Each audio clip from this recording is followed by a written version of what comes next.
ദൈവസന്നിധിയിൽ വീണ്ടും തിരുവചനത്തെ ധ്യാനിപ്പാൻ കർത്താവ് ഒരു പ്രഭാതം കൂടെ നമുക്ക് ദാനമായി തന്ന ദൈവത്തിൻ്റെ മഹാസ്നേഹത്തിനായി ദൈവത്തെ സ്തുതിക്കുന്നു.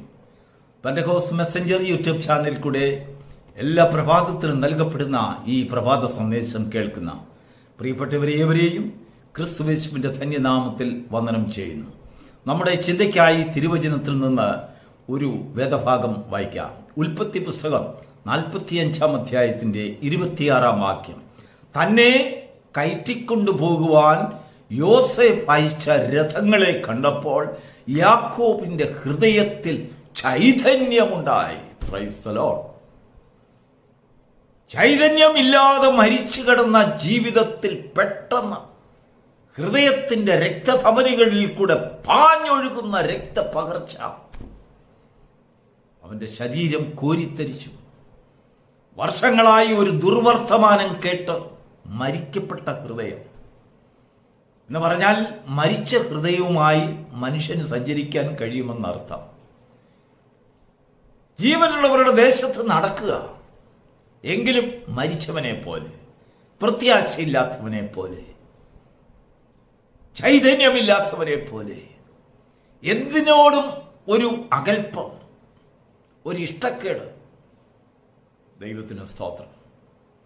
ചില വർഷങ്ങൾക്ക് മുമ്പ് തൻ്റെ മൂത്ത പുത്രന്മാർ യാക്കോബ് ഒരിക്കലും ഇഷ്ടപ്പെടാത്തൊരു വാർത്ത കൊണ്ടുവന്നു. നിന്റെ മകൻ യോസേഫ് മരിച്ചുപോയി. യാക്കോബിന് യോസേഫ് വെറും ഒരു മകൻ മാത്രമായിരുന്നില്ല. ദൈവം യാക്കോബിൽ കൂടെ ചെയ്തതായ ഉടമ്പടികളുടെ പൂർത്തീകരണം തൻ്റെ മകനായ യോസേഫിൽ കൂടെയാണ് പൂർത്തീകരിക്കുന്നതെന്ന് വ്യക്തമായ ഒരു കാഴ്ചപ്പാട് യാക്കോബിന് ദൈവം കൊടുത്തിരുന്നു. അങ്ങനെ യോസേഫിനെ ഒരു സ്വപ്നക്കാരൻ വാഗ്ദത്തങ്ങളുടെ നിവൃത്തിയായി ദൈവം കരങ്ങളെടുക്കാൻ പോകുന്ന സന്തതി എന്ന് യാക്കോബ് ഉറച്ചു. ഒരു ദിവസം ആ മകൻ മരിച്ചുപോയി എന്ന വാർത്ത കൊണ്ടുവന്നപ്പോൾ ചൈതന്യം നഷ്ടപ്പെട്ടു, കൈകാലുകൾ കുഴഞ്ഞു, മയങ്ങി താഴെ വീണു. അന്നു മുതൽ മരിച്ചവനെ പോലെ ജീവിക്കുക. എന്നാൽ രഥങ്ങളെ കണ്ടപ്പോൾ, വാസ്തവമായി യോസേഫ് അയച്ച രഥം, അവന്റെ ജീവിതത്തിൽ ആദ്യമായിട്ട് രഥങ്ങൾ കാണുക, ഇത് കണ്ടപ്പോൾ യാക്കോബിന്റെ ഹൃദയത്തിൽ ഒരു ചൈതന്യം വന്നു. Price the Lord. നമ്മുടെ ജീവിതത്തിലും ഇതുപോലുള്ള മരിക്കപ്പെട്ട അനുഭവങ്ങളുണ്ട്. എനിക്കൊരു സ്നേഹിതനുണ്ടായിരുന്നു. അദ്ദേഹത്തിൻ്റെ പിതാവ് ബോംബെയിലേക്കുള്ള ഒരു ട്രെയിൻ യാത്രയിൽ മധ്യേ വഴിക്ക് വെച്ച് ബോട്ടിൽ വെള്ളം നിറയ്ക്കുന്നതിന് വേണ്ടി ഏതോ റെയിൽവേ സ്റ്റേഷനിൽ ഇറങ്ങി. പരിചയമില്ലാത്ത നാട്, ഭാഷ അറിയില്ല. ട്രെയിൻ അങ്ങ് വിട്ടു. വണ്ടിയിൽ ഓടിക്കയറാൻ പറ്റിയില്ല. സ്റ്റേഷനിൽ ഒറ്റപ്പെട്ടു പോയി. അന്നു മുതൽ ഇന്ന് വരെയും ആ പിതാവിനെ കണ്ടുകിട്ടിയില്ല. എന്നും മരണത്തിൻ്റെ ദുഃഖം. മരിച്ചോ? ഇല്ല. മരിച്ചില്ലയോ? മരിച്ചു എന്നുള്ളതായ ഒരു ഉറക്കം കെടുത്തുന്ന ഭവനം. Price the Lord. എത്രയോ മാതാപിതാക്കൾ അവരുടെ കുഞ്ഞുങ്ങൾ ചെറുപ്രായത്തിൽ നഷ്ടപ്പെട്ടു പോയിട്ടുണ്ട്. മരിച്ചതാണോ ജീവനോടുണ്ടോ ഒന്നും അറിയില്ല. എന്നും മരണത്തിൻ്റെ വാർത്ത തിങ്ങി നിൽക്കുന്ന മരണഭയം, ചൈതന്യമില്ലായ്മ തിങ്ങി നിൽക്കുന്ന ഭവനം. എത്രയോ ഭാര്യ ഭർത്താക്കന്മാർ അവരുടെ പ്രിയപ്പെട്ടവർ നഷ്ടപ്പെട്ടു പോയി. എവിടെ പോയെന്നറിയില്ല. മരിച്ചോ? ഇല്ല. മരിച്ചില്ലയോ? അതും അറിയില്ല. എന്നും മരണത്തിൻ്റെ സന്ദേശം, മരണത്തിൻ്റെ ഭീതി, ജീവിതത്തിലെ ചൈതന്യത്തെ നഷ്ടപ്പെടുത്തുന്ന മരണതുല്യമായ ഒരു ജീവിതം ചെയ്യുവാൻ നിർബന്ധിതമാക്കുന്ന ഒരവസ്ഥ. കേവലം കേൾവി. ഇവിടെ ഇതാ ഒരു കേൾവി യാക്കോബിന്റെ ഹൃദയത്തെ ചൈതന്യമില്ലാത്തതാക്കിയെങ്കിൽ അവന്റെ ഹൃദയത്തിൽ ചൈതന്യമുണ്ടാക്കി ജീവനുള്ളവരുടെ ദൈവത്തെ ചരിക്കുന്നവനും ചലിക്കുന്നവനുമാക്കി തീർക്കേണ്ടതിന് വേണ്ടി ദൈവം അവന്റെ മുൻപിൽ ഒരു കാഴ്ച കൊണ്ടുവന്നു. ഒരു കേൾവിയാൽ നഷ്ടപ്പെട്ടു പോയതായ ചൈതന്യത്തെ ഒരു കാഴ്ചയാൽ അവന്റെ മുൻപിൽ അത് തിരിച്ചു കൊണ്ടുവരുമാറാക്കുന്നു. ചില വർഷങ്ങളെടുത്തു. Price the Lord. എങ്കിലും പൊறுമയോടെ കാത്തിരുന്നു. ഓരോ പ്രഭാതത്തിലും ഓരോ സായാഹ്നത്തിലും യാക്കോബിന്റെ ഹൃദയത്തിൽ എൻ്റെ മകൻ യോസേഫ് ജീവനോടുണ്ടോ? ജീവനോടുണ്ടോ? മരിച്ചു എന്ന് തൻ്റെ പുത്രന്മാർ പറഞ്ഞുവെങ്കിലും അവിശ്വസനീയമായ ചില വാക്കുകൾ, പൊരുത്തമില്ലാത്ത വാക്കുകളാണ് അവർ സംസാരിച്ചത്. അതൊക്കെ കേട്ട് യാക്കോബിൽ എപ്പോഴും ഒരു വെറുപ്പ്. ഒരു ദിവസം തൻ്റെ പുത്രന്മാർ മിസ്രൈമിൽ പോയിട്ട് വന്ന് പറഞ്ഞു, അപ്പാ, നിന്റെ മകൻ യോസേഫ് ജീവിച്ചിരിക്കുന്നു. 25-ാം വാക്യത്തിൽ നിന്ന് വായിച്ച വേദഭാഗത്തിൻ്റെ 25-ാം വാക്യത്തിൽ രേഖപ്പെടുത്തിയിരിക്കുകയാണ്, യാക്കോബ് അത് വിശ്വസിച്ചില്ല. കാരണം ഇവർ പറയുന്നത് ഒന്നും വിശ്വസിക്കാൻ ഒക്കാത്തൊരവസ്ഥ. നേരത്തെ മരിച്ചു എന്ന് പറഞ്ഞു, ഞാൻ മരിച്ചവനെ പോലെയായി. ഇപ്പോഴിതാ ജീവിക്കുന്നെന്ന് പറയുന്നു, എനിക്ക് വിശ്വസിക്കാൻ സാധ്യമല്ല. അവൻ്റെ കൺമുമ്പിൽ ഒരു കാഴ്ച ദൈവം ഇതാ കൊണ്ടുവരികയാണ്. മിസ്രൈമിൽ നിന്നും രഥമെത്തിയിരിക്കുന്നു. ആദ്യമായി രഥം യാക്കോബിന്റെ മുൻപിൽ വന്ന് നിൽക്കുകയാണ്. രഥത്തെക്കുറിച്ച് കേട്ടിട്ടുണ്ട്, രാജാക്കന്മാർ ഉപയോഗിക്കുന്ന രഥത്തെക്കുറിച്ച് കേട്ടിട്ടുണ്ട്. പക്ഷെങ്കിൽ പലസ്തീൻ നാടുകളിലെങ്ങും രഥങ്ങളില്ല. യാക്കോബിന്റെ ജീവിതത്തിൽ ആദ്യമായി കാണുന്ന കാഴ്ച അവന്റെ ഹൃദയത്തെ ചൈതന്യമുളവാക്കി. Price the Lord. അനേക കേൾവികൾ നമ്മെ കൊന്നുകളഞ്ഞിട്ടുണ്ട്. ഇപ്പോഴും ചത്തവരെ പോലെ അനേക കാര്യങ്ങളുടെ അവിശ്വസനീയമായ കേൾവി, ദുർവർത്തമാനം. നോക്കൂ, കനാൻ ദേശം ഉറ്റുനോക്കുവാൻ വേണ്ടി യോശുവ 12 പേരെ അയച്ചു. ദുർവർത്തമാനം കൊണ്ടുവന്നു. എന്താണ് കൊണ്ടുവന്നത് അറിയാമോ? അവിടെ അനാഖ്യമല്ലന്മാരുണ്ട്. അവർ വലിയ അനോഖ്യരാണ്, അതികായകന്മാരാണ്. അവരെ നമുക്ക് ജയിക്കാൻ കഴിയില്ല. അവരുടെ മുൻപിൽ ഞങ്ങളും വെറും പ്രാണികളെ പോലെ ഉണ്ടായിരുന്നുള്ളൂ. നമുക്ക് കൈകടത്താൻ കഴിയാത്തതായ ഒരു ദേശം, കൈകാര്യം ചെയ്യാൻ സാധ്യമല്ല.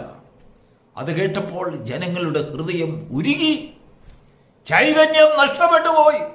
ദുർവർത്തമാനം. എന്നാൽ ദൈവം ധൈര്യം കൊടുത്തതായ ചില വിശ്വസ്തരായ ചില ഉറ്റുനോട്ടക്കാർ, അവർ ചില കാഴ്ചകൾ അവിടെ നിന്ന് കൊണ്ടുവന്നു. അവരുടെ തോളിൽ ചുമ്മി മുന്തിരിക്കുലകളും അവിടുത്തെ പഴവർഗ്ഗങ്ങളും ഒക്കെ കൊണ്ടുവന്നു. അവർ പറയുകയാണ്, വാസ്തവമായി ദൈവം നമ്മോട് അരുളി ചെയ്ത വാഗ്ദത്തം അത് വളരെ 100% ശരിയാണ്. പാലും തേനും ഒഴുകുന്ന ദേശം. അവിടെ അനാഖ്യമല്ലന്മാരുണ്ടെങ്കിലും നമുക്ക് ദൈവം നമ്മോട് കൂടെ ഉണ്ടെങ്കിൽ അവരെ കീഴ്പ്പെടുത്തുവാൻ നമ്മൾ സാധിക്കും. Positive words. Price the Lord. അത് കേട്ടപ്പോൾ ചൈതന്യം നഷ്ടപ്പെട്ടു പോയ ജനങ്ങളുടെ ഹൃദയത്തിൽ പ്രത്യാശ കൊണ്ടുവന്നു. അവർ വീണ്ടും ചൈതന്യമുള്ളവരായി. അവരിൽ അനേകർ ധൈര്യശാലികളായി തീർന്നു. പ്രിയമുള്ളവരെ, നമ്മുടെ വാക്കുകൾ മറ്റുള്ളവരുടെ ചൈതന്യത്തെ നഷ്ടപ്പെടുത്തുന്നതാകരുത്. മറ്റുള്ളവരുടെ പ്രത്യാശയെ നഷ്ടപ്പെടുത്തുന്നതാകരുത്. അങ്ങനെ നഷ്ടപ്പെടുത്തിയാൽ അവർ ദൈവത്തിനുള്ളവരെങ്കിൽ അവരുടെ മുമ്പിൽ ദൈവം ചില കാഴ്ചകളെ കൊണ്ടുവരും. പറയുന്ന നമ്മളോ ലജ്ജിതരായിത്തീരും. Price the Lord. പൗലോസിന്റെ അനുഭവത്തിൽ കർത്താവിനെ കുറിച്ച് ധാരാളം കേൾവികളൊക്കെ കേട്ടിട്ടുണ്ട്. യേശു ചെയ്ത അത്ഭുതങ്ങളെക്കുറിച്ചും അവന്റെ പ്രത്യക്ഷതയുടെ ആ വലിയ വലിയ വലിയ അവന്റെ ശുശ്രൂഷയുടെ മഹത്വത്തെക്കുറിച്ചുമൊക്കെ പൗലോസ് പലതും കേട്ടു. പക്ഷെങ്കിൽ കേട്ടതെല്ലാം ദുർവർത്തമാനമായിരുന്നു. അങ്ങനെ അവന്റെ ഹൃദയം വളരെ കഠിനപ്പെട്ടു. ദൈവജനത്തിന് വിരോധമായി അവൻ പ്രവർത്തിക്കാൻ തുടങ്ങി. വിശുദ്ധന്മാരെ കൊന്നെടുക്കുവാൻ കോൺട്രാക്ട് എടുത്തു. അങ്ങനെ യാത്ര ചെയ്യുകയിൽ സർവശക്തനായ ദൈവത്തിന് സ്വർഗത്തിനൊരു നിമിഷം അവരെ സന്ദർശിക്കുവാൻ വേണ്ടി ഉതകി. ഏകാന്തതയിൽ അവന്റെ മേൽ ചുറ്റിമിന്നിയ ഒരു പ്രകാശം. അവൻ കണ്ണു കാണാത്തവനായി താഴെ വീണു. അവൻ ഇരുട്ടിൽ തപ്പി. അവൻ ചോദിക്കുകയാണ്, ആരാണ് നീ? ശൗലേ ശൗലേ എന്ന് വിളിച്ചപ്പോൾ, നീ ആരാകുന്നു കർത്താവേ? ദൈവം അവന് കൊടുക്കുന്ന മറുപടി, നീ ഉപദ്രവിക്കുന്ന നസറായനായ യേശുവാകുന്നു ഞാൻ. ആ കാഴ്ച ശൗലിന്റെ ജീവിതത്തെ മാറ്റിമറിച്ചു. അവന്റെ ഹൃദയത്തിൽ ചൈതന്യം കൊണ്ടുവന്നു. ഒരു പുതിയ ജീവന്റെ സമൃദ്ധി അവന്റെ ഹൃദയത്തിൽ പാഞ്ഞ് ഒഴുകുവാൻ തുടങ്ങി. അവന്റെ രക്തപരികളിൽ കൂടെ ജീവനുള്ള രക്തം തുടിക്കുവാൻ തുടങ്ങി. അവൻ ആ ക്രിസ്തുവിന് വേണ്ടി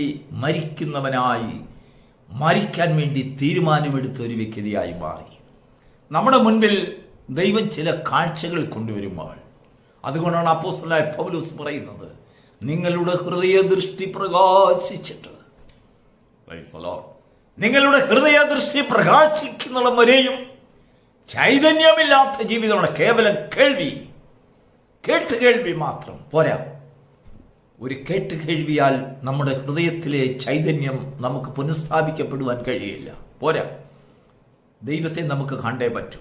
അവന്റെ സാന്നിധ്യം അനുഭവിച്ചറിഞ്ഞേ പറ്റൂ. യോബ് ദൈവത്തിന്റെ സാന്നിധ്യം തിരിച്ചറിഞ്ഞു. താൻ പറയാണ്, നിന്നെക്കുറിച്ച് ഞാൻ ഒരു കേട്ടുകേഴ്വി മാത്രമേ എനിക്കുണ്ടായിരുന്നുള്ളൂ. ആ കേട്ടുകേഴ്വിയിൽ എനിക്ക് ഒരുപാട് സംശയങ്ങളും ചോദ്യങ്ങളും ഉണ്ടായിരുന്നു. നീ എങ്ങനെ ഇതൊക്കെ ചെയ്യും, അതെങ്ങനെ ചെയ്യും, ഇതെങ്ങനെ ചെയ്യും, എന്തുകൊണ്ട് ചെയ്തു?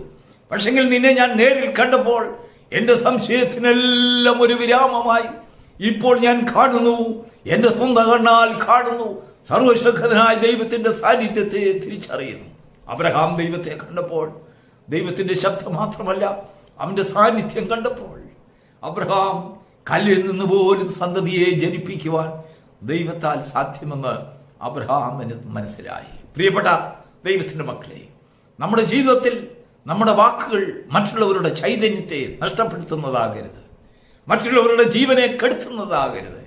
അവർ ദൈവത്തിനുള്ളവരെങ്കിൽ ദൈവം അവരുടെ മുമ്പിൽ ചില കാഴ്ചകൾ കൊണ്ടുവരും. Price the Lord.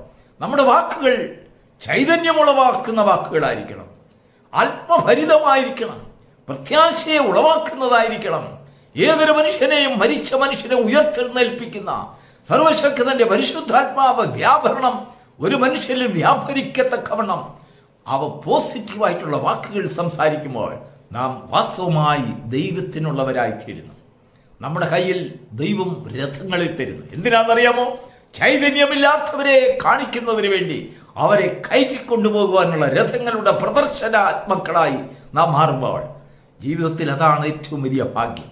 ചില ജീവിതങ്ങളെ ചൈതന്യമുള്ളവാക്കി തീർക്കുവാൻ, മരിച്ചുപോയ ചില ജീവിതങ്ങളെ ജീവിതത്തിലേക്ക് തിരിച്ചു കൊണ്ടുവരുവാൻ, കുടുംബങ്ങളെ ജീവിതത്തിലേക്ക് കൊണ്ടുവരുവാൻ, കുഞ്ഞുങ്ങളെ ജീവിതത്തിലേക്ക് കൊണ്ടുവരുവാൻ, ജീവിത ചൈതന്യമുള്ളവരാക്കി തീർക്കുവാൻ തക്കവണ്ണം നമ്മുടെ വാക്കുകൾ സാധ്യമാകുമെങ്കിൽ ക്രിസ്തുവിനെ പ്രദർശിപ്പിക്കുവാൻ, പരിശുദ്ധാത്മാവിനെ പ്രദർശിപ്പിക്കുവാൻ, ചില വ്യക്തി ജീവിതങ്ങളെ, മരിച്ചുപോയ ജീവിതങ്ങളെ ഉയർത്തെഴുന്നേൽപ്പിച്ച് അവരെ കൊണ്ടുപോകുന്ന രഥത്തെക്കുറിച്ചുള്ള ഒരു ഭാഗ്യകരമായ ഒരു സന്ദേശം അവർക്ക് കൊടുക്കുവാൻ കഴിയുന്നുണ്ടെങ്കിൽ, പ്രൈസ് ദി ലോർഡ്, യോസേഫിനെ പോലെ നാം സദ്വർത്തമാനം അറിയിക്കുന്ന വ്യക്തി ജീവിതങ്ങളായി ദൈവം നമ്മെ അഭിഷേകം ചെയ്യും.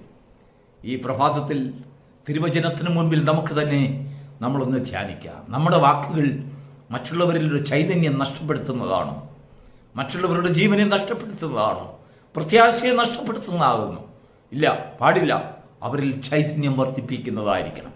നമ്മളെ കൊണ്ടുപോകുവാൻ കർത്താവ് അയക്കുന്ന രഥത്തെക്കുറിച്ചുള്ളതായ ഒരു വീക്ഷണം, വാസ്തവമായ ഒരു കാഴ്ചപ്പാട്. ഈ കാഴ്ചപ്പാടുള്ളവരായി ഈ പ്രഭാതത്തിൽ ദൈവം നമ്മെ മാറ്റട്ടെ.